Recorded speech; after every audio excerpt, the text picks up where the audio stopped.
I'm Hannah Kaplan, and this is the WCS Wild Audio Podcast, where you'll find reported audio stories covering the latest news and newsmakers from the Wildlife Conservation Society's Global Conservation Program, Zoos and Aquarium, and their many partners. We've got a great show today, so let's get to it.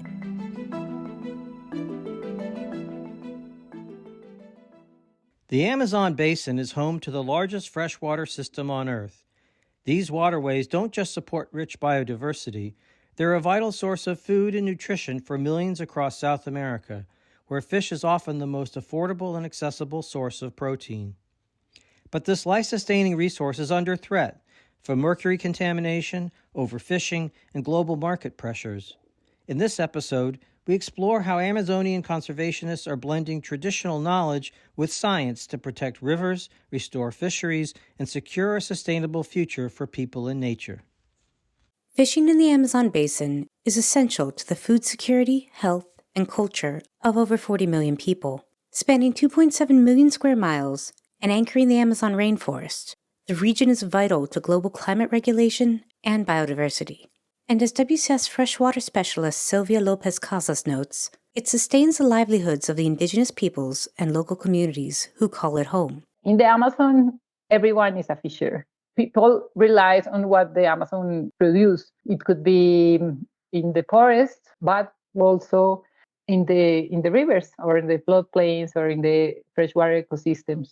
A new study from WCS and Cornell University, members of the Amazon Waters Alliance, a group of 30 organizations working to protect the connectivity of the Amazon River, links small fish consumption to both public health and conservation. Cornell postdoctoral fellow Sebastian Heilpern notes that the Amazon has some of the highest fish consumption rates globally. In some places in the Amazon, people might consume around 50 kilograms of freshwater fish per year per person. To put it in perspective, in the US, we consume about 120 kilograms of animal source protein per year per person, so a little bit less than half of that.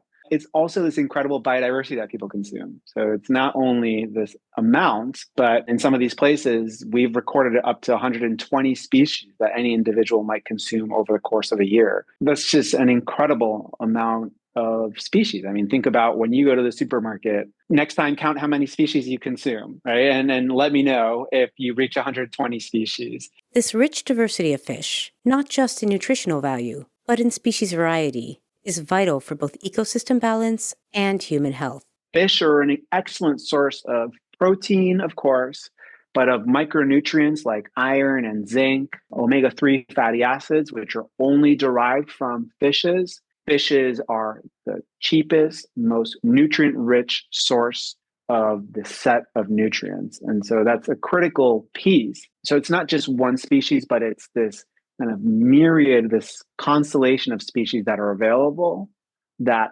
people can draw from. But not all fish are equal. Commercial fishers target large species, but as a result, they're often overfished and more vulnerable as they mature slowly and reproduce less. Smaller fish grow and reproduce faster, making them more resilient. But that's not all. They have higher contents of nutrients, of micronutrients, like nickel, calcium, selenium, more protein even, than the big catfishes. Eat more small fish. Taking advantage of the wide biodiversity that's available is a way to spread fishing across a community and reduce the mortality for any individual species. From the outset, these larger species tend to be more vulnerable than some of these smaller species. Fish that are larger tend to take a longer time to grow. They tend to have lower population growth rates, and so tend to be more vulnerable to some of these major drivers of biodiversity change. Depleting large migratory fish populations can have knock-on effects for the entire ecosystem.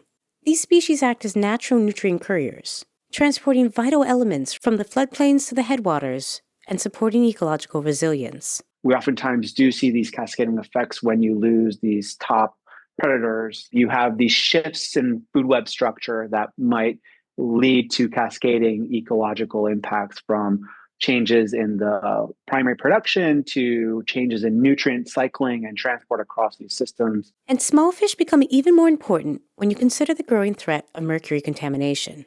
This toxic heavy metal is increasingly present in Amazonian waters. As it accumulates up the food chain, larger fish carry higher concentrations, while smaller fish remain a safer, healthier option. In the Amazon basin, the fishes that has a higher contents of mercury are the big catfishes, the big migratory catfishes. And catfish suffers the same issues that we are suffering with mercury poisoning, which are neural disorders, reproductive disorders. Mercury naturally occurs in the Amazon basin, originating from volcanic soils in the Andes.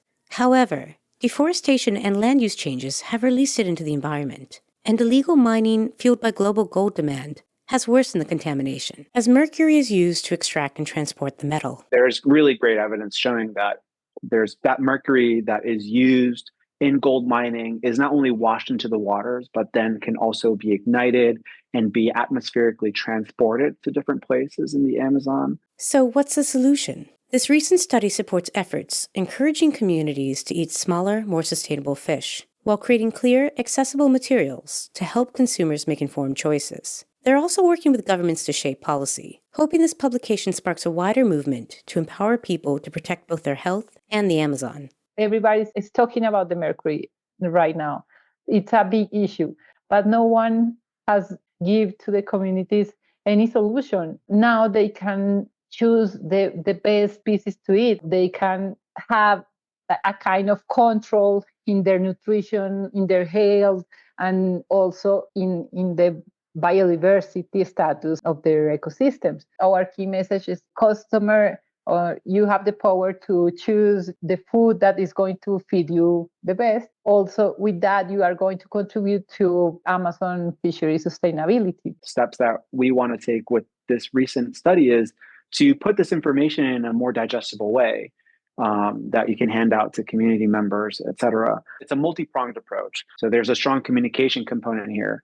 So there's a strong working with governments component, right? So kind of giving information, using scientific evidence to inform policies. But we've created these nutritional guides. Basically, it's a book that has these beautiful watercolors and it has information and kind of in a very digestible way. So this is a great policy document in a way. And more regional governments, they have programs like A Comer Pescado, which means to go eat fish.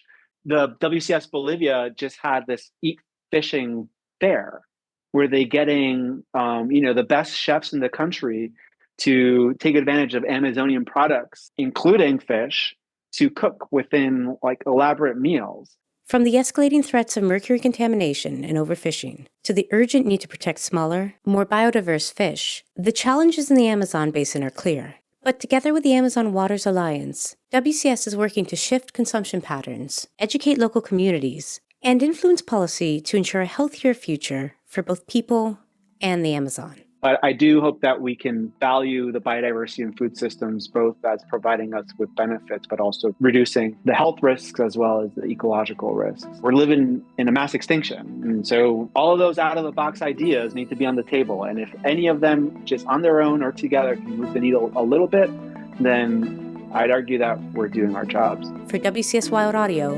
I'm Hannah Kaplan.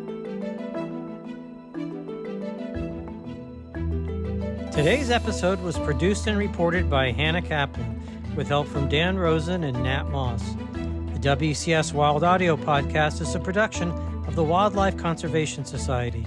Stay tuned for our next episode, and don't forget to rate, follow, or review the show wherever you get your podcasts.